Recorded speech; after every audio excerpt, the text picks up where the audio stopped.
ተወደደም ተጠላም ወደ 4 ኪሎ የመመለሻ መንገዱ ሩቅ ነው፣ ግን አብይ አህመድ እያለ እዛ መመለስ አንፈልግም የሚል እምነት ያላቸው ነው የሚመስለው። ማለት ግልጽ የሆነ አቋም እኮ የላቸውም። ቴዲ ለምሳሌ ከአሉላ ጋር የምስማማው 4 ኪሎ አስተባብረው ለምሳሌ የፋኖ አሁን ያልካቸው አዳዲስ ኃይሎች ተጣምረው የኢትዮጵያ መንግስት ጥለው የራሳቸው የመሰላቸውን አዲስ መንግስት ትራንዚሽናል ጋቨርናንስም ሊሆን ይችላል ዋትኤቨርም የማቋቋም የኮሌክቲቭ ቪዥንም የላቸውም። እነዚህ በተለይ የትግራይና የሻዕቢያ ኃይሎች ነው። ማንን ነው የምትለኝ? ፋኖ በሀገር ውስጥ ያሉት በሀገር ውስጥ ያሉት ኮሌክቲቭ ቪዥን የላቸውም።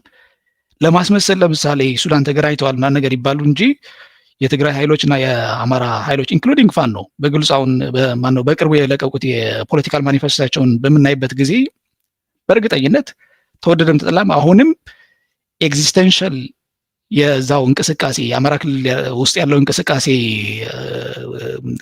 ችግር አሁንም ከትግራይ የሚመነጭ መሆኑ ነው የሚያሳየው። ሰው ለእኔ ከአንተ ጋር መስማማው የኤርትራ መንግስት በጣም የሰርቫይቫል ኢንስቲንክቱ ነገሮችን የማየት ሁኔታው ሾርት ሳይትድም ቢሆንም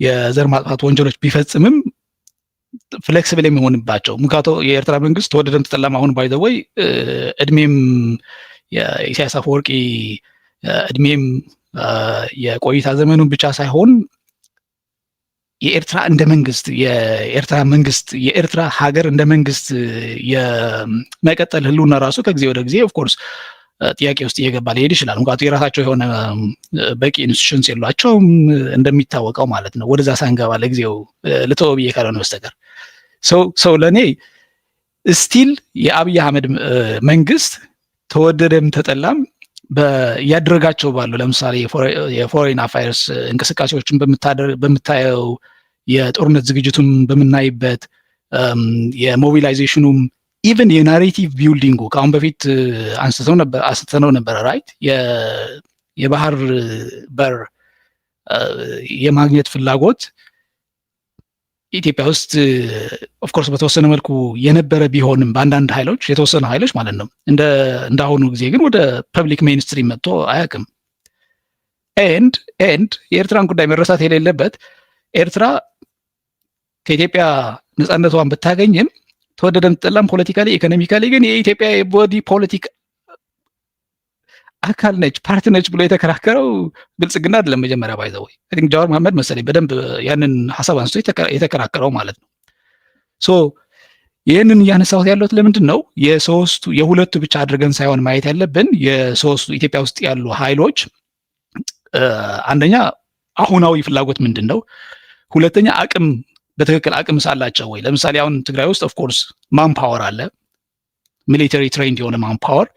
በዛው ልክ ግን ያንን ማንፓወር የመሳሪያ አቅርቦት ያገኛል ወይ? የኤርትራ መንግስት ለምሳሌ አሁን ኢትዮጵያ ውስጥ እየሆነ ባለው በትክክል የኤርትራ መንግስት ደፍሮ ለትግራይ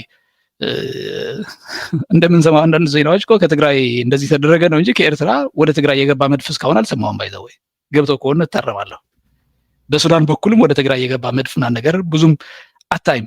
ሶ ኢት ኢዝ የትግራይን ፖዚሽን ተወደደም ተጠላም ሁሉም በሚጫወቱት ቼስ ከጊዜ ወደ ጊዜ እየጠበበ እየሄደና መጨረሻ ላይ ግን ኤክስፕሎድ ሊያደርግ ወይም ሊያደርግ የሚችል ሁኔታ ላይ እየጠበቁ ያሉ ነው እንጂ የሚመስሉት የሁለቱ የኢትዮጵያ መንግስትና የኤርትራ መንግስታት ስሌትን እየተከተሉ ኢንክሉዲንግ የፋኖ ኃይሎችም ስሌት እየተከተሉ አንደኛ ከኤርትራ ጋር አብሮ ለመስራት ያላቸው ግንኙነት የሚያሳዩበት ግልጽ የሆነ ነገር ስል ኦፍኮርስ ቤዚካሊ ልክ የኢትዮጵያ መንግስት እያደረገው እንዳለው ማለት ነው።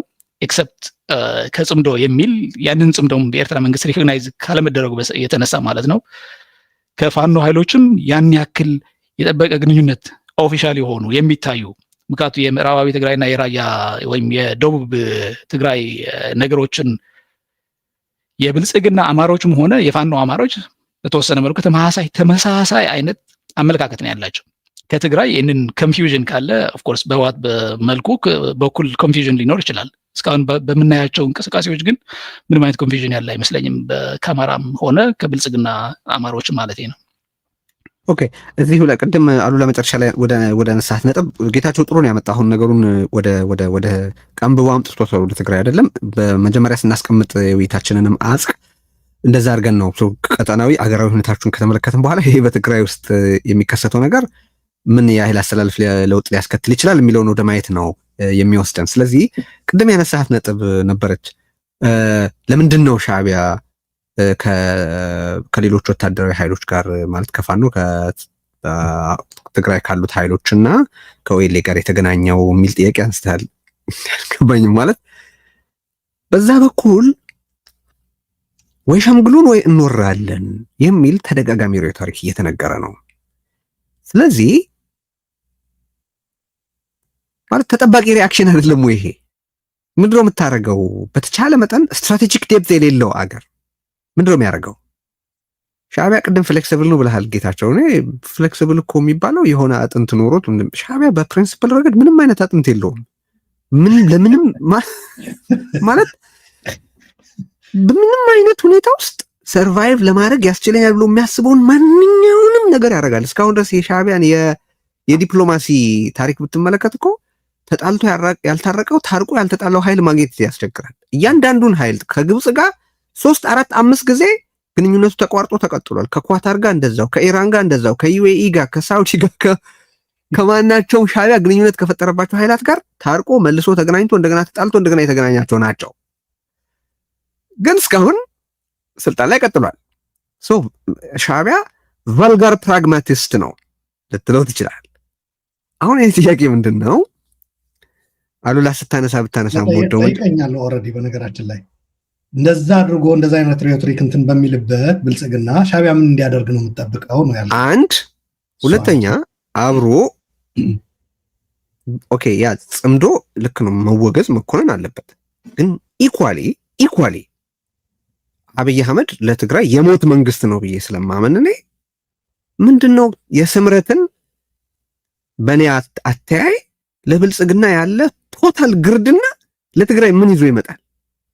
ኢኳሊ ሱስ መኖር የለበትም ወይ? ያንን ስታደርግ ስለማላይህ ነው። ጋር ኦኬ መልካም። የመጀመሪያው ጥያቄ ምን እንዲያደርግ ነው የምትጠብቀው የሚለው እኔ አሁንም ብልጽግና አይደለም ሻዕቢያ ከኢትዮጵያም ከትግራይም አንጻር በነገራችን ላይ ሰፊውን የኢትዮጵያ ፖለቲካ ትችም በትግራይ ብቻ ተወስኖ ራሱ በማደርገው የፖለቲካ እይታዬ ሻዕቢያን የማይበት ከብልጽግና አንጻር አይደለም። ሻዕቢያ ከብልጽግና በፊት የተፈጠረ ኃይል ስለሆነ ገባ። ሻዕቢያን የምናውቀው ከብልጽግና ወይ በፊት ነው፣ ከህወሓትም በፊት ነው የተፈጠረው በነገራችን ላይ። ስለዚህ የሚከተለው ፖሊሲ እንዳልከው አጥንት የሌለው ፍሌክሲብል ቢሆንም ኮንሲስተንት የሚያደርጋቸው ባህሪያቶች ደግሞ አሉት። ከፕሪንሲፕል አንጻር እንዳልከው የለውም፣ በቃ ሉዝ ነው፣ አጥንት የለውም ብለዋል። እንደፈለገ ነው የሚተጣጠፈው። እንዲያውም ባለፈው ነግሬህ ነበረ የአሊ አብደላህ ሳልህ መንግስትን የመን ላይ ለመጣል ከሁቲዎች ጋር ሰርቶ ሰንዓ በራፍ ላይ እንዳደረሳቸው ነው። ከኢራን ጋር ተፋቶ የየመን ጦርነት የሚል አጀንዳ ሲመጣ በገልፍ በአሜሪካ ታዞ እዛ ውስጥ ገባ። ደግሞ እዛ ውስጥ ገባና የገልፎች ሱዳን ውስጥ በተመሳሳይ ከሐሚቲ ጋር ሲያጨፍር ቆይቶ ነው ወደ አልቡርሃን የተገለበጠው። ግን ብልጽግና እንዴት መዝለል ትችላለህ? አሁን የታሪክ ትንተና አይደለም እያደረግን ያለ ነው። ብልጽግና በኢትዮጵያን ፖለቲካ ስታወራ እንዴት ብልጽግናን መዝለል ትችላለህ ነው? ብልጽግና አልዘለልኩም። ብልጽግና እኔ በነገራችን ላይ ባለፈው ስለ ሻዕቢያ አንድ ነገር ብዬ ስለ ኢትዮጵያ ታዲያ ምናምን አለኛለሁ። እኔ እኮ እድሜ ሙሉ ይሄ በተለይ በትግራይ ጦርነት ያሳለፍኩት ጀነሳይድን ታገል እንጂ የሻዕቢያና የኢትዮጵያ እያልኩ አይደለም። የሻዕቢያ ግን አሁን የተለየ የሚያደርገው አንድም በትግራይ ውስጥ ወደ ግጭት የምንገባ ተጋሮች የምንገባበት ወጥመድ አዘጋጅቶልናል። በ3 ነው ያስቀመጥኩት እኔ የሻዕቢያ አደጋ በትግራይ ላይ አንድም ኢንትራ ትግራይ ኮንፍሊክት በመፍጠር፣ ሁለትም በብልጽግና እና ይሄ ፕሪቶሪያ ቶሎ ፈርሶ በፌዴራል መንግስትና በትግራይ መካከል ግጭት እንዲነሳ ይፈልጋል። ከቱ እሱ የሚያየው ምንድን ነው? እኛን እንደ ፕሮክሲ ነው የሚያየው። እዛው የኢትዮጵያ መንግስት ቢዚ በማድረግ ትግራይ እንደገና ተመልሶ የቀረው ጦርነት ተመልሶ በመምጣት የቀራት ነገር ካለ ትግራይ የማድቀቅ ነገር ነው የሚያየው።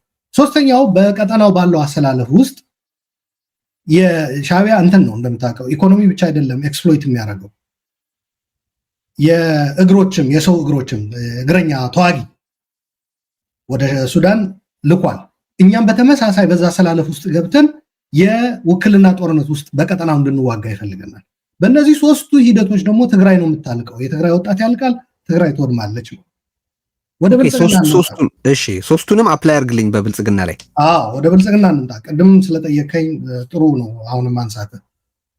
ብልጽግና በፊትም ትግራይ ያጠፋ ነበረ። አሁንም ከፕሪቶሪያ በኋላ መልኩን የቀየረው እንጂ ትግራይ የማጥፋት ስራው ቀጥሎበታል። አዎ እስማማለሁ፣ በዚህ ልክ ነው።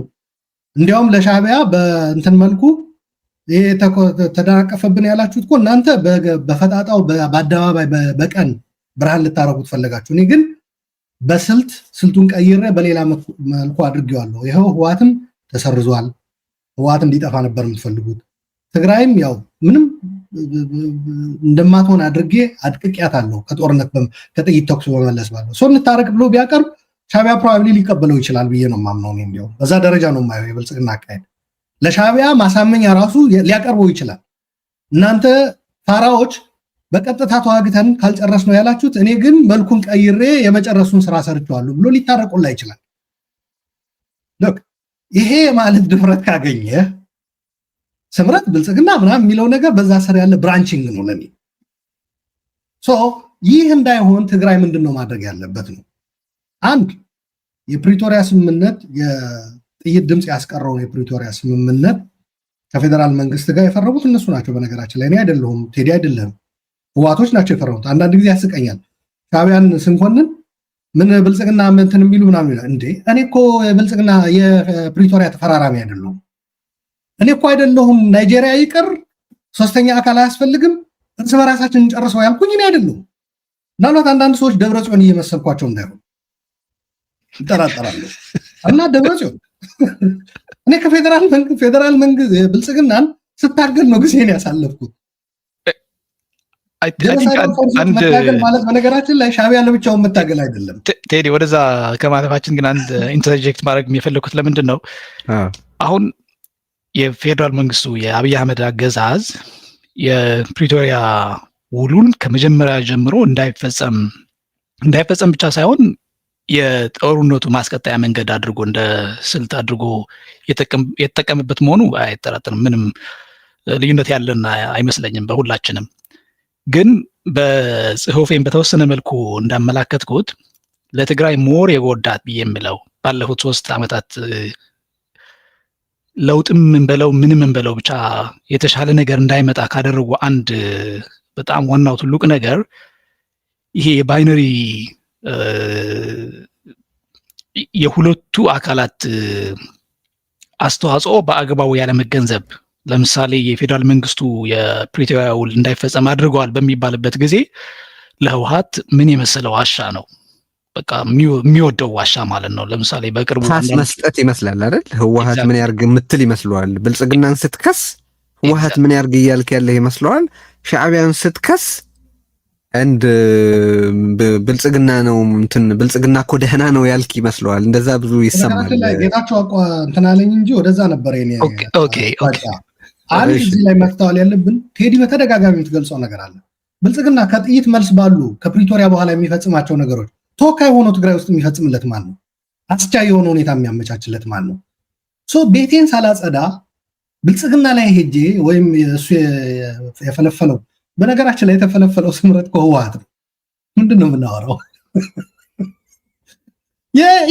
የህወሓት ምክትል ሊቀመንበር የነበረ አይደል? የብልጽግና ህወሓትና የሻዕቢያ ህወሓት ነው አሁን እኔ የማውቀው። የብልጽግና ህወሓትንም ኢኳሊ ክሪቲካሊ መታየት አለበት።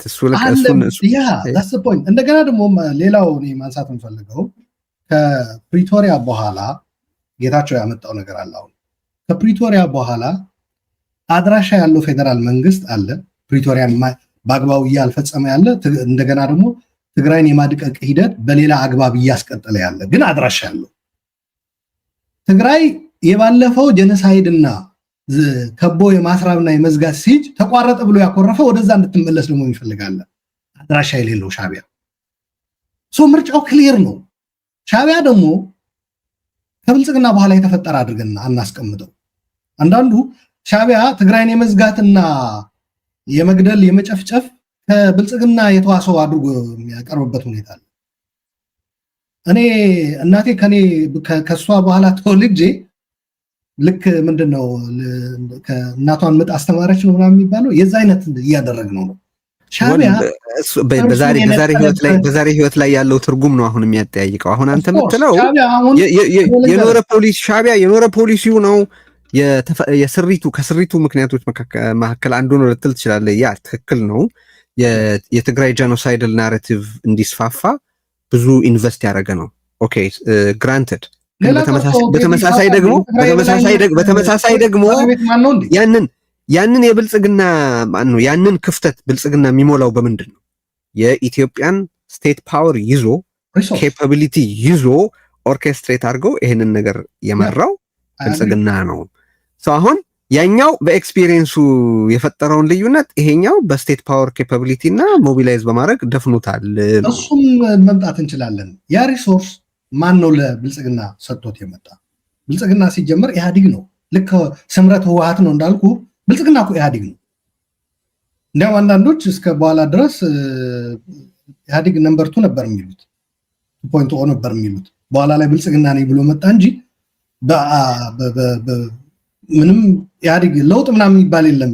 ኢህአዲግ ቁጥር 2 ነው የቀጠለው ብሎ ነው የሚያስ በዛ ላይ ማን ነው እንደ ግንቦት 20 እናከብርም ብሎ ብልጽግና ሰርዞት መቀለ ላይ ግንቦት 20 ያከብራሉ እንጂ ጠቅላይ ሚኒስትሩ ራሱ የግንቦት 20 ፍሬ አይደል እንዴ ያለው ማለት ነው። ቆይ እኛን ሲያዩ ሰዎቹ ጄኔራል ወይ ሚኒስቴር ምናምን ይመስላችኋል? አይ ቲንክ አንድ መሰረታዊ ነገር በሚደረጉ ውይይቶችን በደንብ እየታየ የሆነውና ያልሆነው ምክንያት በጣም ኮንፊውዝድ በሆነ መልኩም አንዳንድ ጊዜ ስለሚነሳ ነው። ሪስፖንሲቢሊቲ ቱ ፕሮቴክት እንደ በጣም ትልቅ መርህ ነው፣ ሊነሳ ይገባዋል። ትክክል ነው። የኢትዮጵያ መንግስት ተወደደም ተጠላም በፌዴራል ፖሊቲ ወይም የፌዴራል የኢትዮጵያ አካል የሆኑ ክልሎች የፈለገ ያክል ልዩነት ቢኖረውም ከውጭ ሀገር ጠላቶች ጋብዞ ያንን የመሰለ የዘር ማጥፋት ወንጀሎች ሲፈጸሙ ናት ኦንሊ ተባባሪ መሆኑን መሪ ሆኖ ያስፈጸመ መንግስትም አካልም ስለሆነ ማለት